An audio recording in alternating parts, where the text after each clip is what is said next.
Unfortunately जब एक vehicle को रोकने की कोशिश की, उस व्हीकल ने सडनली जो है एक्सीलरेट किया और एक्सीलरेट करके अराउंड 10 मीटर्स तक ड्रैग किया और दूसरे व्हीकल में हिट किया, जिससे कि हेड इंजरी हो गई और उससे कांस्टेबल संदीप है उसका एक तरह से डिलिबरेटली मार दिया, जिस वजह से डेथ हो गया।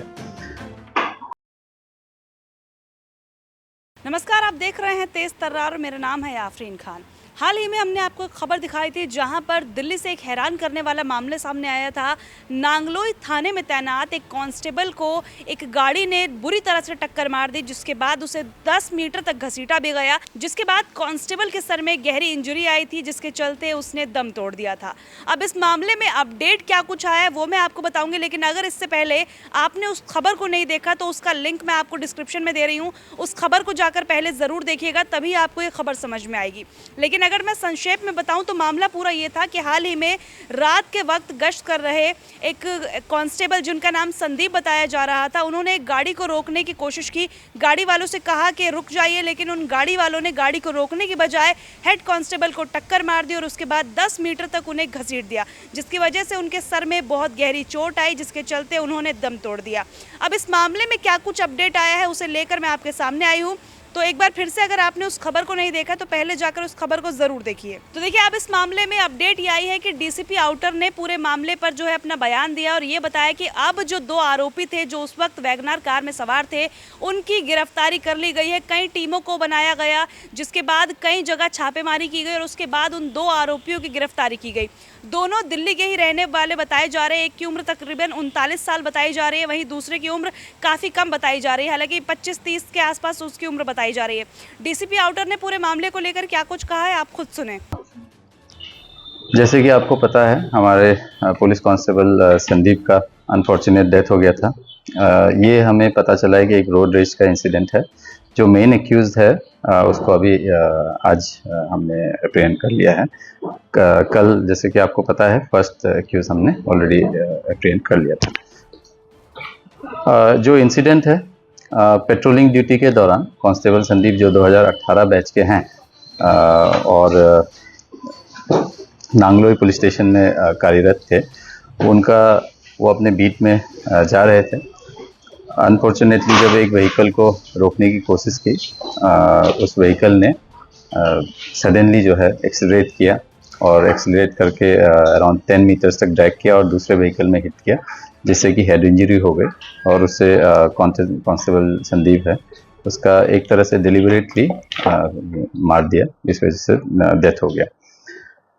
इसके बाद हमने मल्टीपल टीम्स फॉर्म किए, क्योंकि ये जो मैटर है ये मर्डर का मैटर निकला है एज पर इंक्वायरी और केस रजिस्टर किया गया। उसके बाद एक एक्यूज ऑलरेडी कल अप्रीहेंड हो गया था, आप सबको मैंने अपडेट कर दिया था। जो दूसरा है, जो मेन एक्यूज इसमें कह सकते हैं, जो कि ड्राइविंग सीट पे था, उसके लिए अलग से टीम बनाया गया।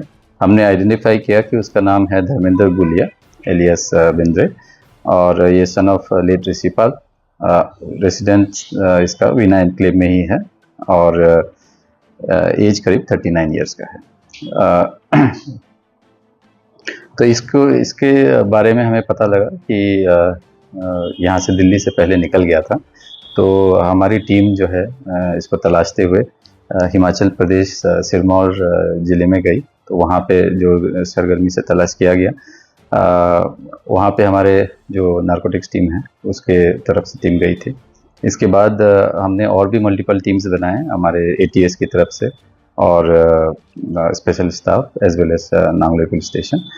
एंड बाद में वहाँ से फर्दर आज पता लग चला कि दिल्ली में वापस लौटने का चांस है बाय पब्लिक ट्रांसपोर्ट। तो हमने स्पेशल नाका लगाए और इसके थ्रू जो है ऑनगोइंग जो रेड्स हम कर रहे थे उसको नियर करनाल बाईपास के पास में मुकरबा चौक के पास हमने फाइनली उसको लोकेट किया और वहीं से एप्रीहेंड किया है। फाइनली इस केस में 2 लोग अरेस्ट हुए हैं। नंबर 1 जो कल अरेस्ट हुआ था, रजनीश एलियस सिट्टू, ये 25 साल के हैं, एक ग्रोसरी शॉप चलाते हैं रिशाल गार्डन दिल्ली में। दूसरा धर्मेंद्र गुलिया, ये वीना एनक्लेव में रहते हैं फ्लिपकार्ट में सुपरवाइज़र का जॉब करता था। तो इसी के साथ में दोनों जो मेन व्हीकल में थे उनको हमने अप्रीहेंड कर लिया है। जो इन्वेस्टिगेशन से पता चला है, जैसे कि इनिशियली कुछ हमने देखा था कि मीडिया में भी इनपुट आया था कि लिक्वर माफिया से रिलेटेड हो सकता है। तो इसमें पता ये चला है कि कोई लिक्वर माफिया से कोई रिलेटेड नहीं है, रोड रेज का ये इंसिडेंट है। एग्जैक्ट मोटिव अभी पूछताछ में कुछ सामने आया कि एग्जैक्ट मोटिव क्या रहा है या फिर हाँ, बेसिकली ये रोड रेज का इंसिडेंट है, जहाँ क्योंकि हाथ दे के रोका था और पुलिस जो है नॉर्मल बीट के दौरान जब पूछताछ करती है पेट्रोलिंग के दौरान, तो उसी में जो है पूछताछ हुई। जस्ट ब्रीफ इंटरेक्शन हुआ था। इसके बाद जब व्हीकल मोटरसाइकिल को आगे लगा रहे थे, उसी में आपने जैसे फुटेज में भी देखा है, अचानक से एक्सीलरेट किया है और वहाँ पे हिट किया है। इस पूरे केस में एक बहुत ही दुखद घटना हुई थी और क्योंकि हमारे अपने पुलिस फैमिली से एक डेथ हुआ है, and not just police family, किसी का भी डेथ होता है, इट्स अ सीरियस मैटर। उसको लेकर के आउटर डिस्ट्रिक्ट पुलिस बहुत सीरियसली काम किया है। I would specially like to thank additional DCP Deepak Yadav. इन्होंने सारा जो एफर्ट्स है इसको कोऑर्डिनेट किया फ्रॉम द वेरी बिगिनिंग। इसके बाद एसीपी ऑपरेशंस नरेंद्र खत्री, जिन्होंने वेरियस टीम्स को फॉर्मेशन किया और अलग अलग जगह ऑपरेशंस के लिए भेजा। Inspector special staff Ramkishan, inspector ATS Praveen Kumar, inspector narcotics Ritesh and SHO Nangloi Rajesh ji, इन सब ने बहुत क्लोजली काम किया है। एंड स्पेशली जो टीम्स फील्ड में हमारे तैनात थे, उन सबको मैं धन्यवाद देना चाहूँगा और मैं उम्मीद करता हूँ कि आगे भी हम केसेस को सॉल्व कर लें। ऑल्दो सिचुएशन बहुत ही दुखी होता है जिसमें मर्डर हो जाता है, बट जो हमारा फर्दर काम किया है इसके लिए मैं अपनी टीम को एनकरेज करना चाहूँगा कि आगे भी ऐसे काम करते हैं। इस पूरी खबर पर आपकी जो कुछ भी राय है ज़रूर बताइएगा। इस तरह पुलिस ने इतनी जल्दी आरोपियों की गिरफ्तारी की, क्या लगता है आपको कि पुलिस का जो काम है वो इस मामले में कैसा रहा, ज़रूर बताइएगा। आज को इतना ही, मुझे दीजिए इजाज़त। दिल्ली से कैमरा पर्सन आशुतोष के साथ मैं आफरीन खान।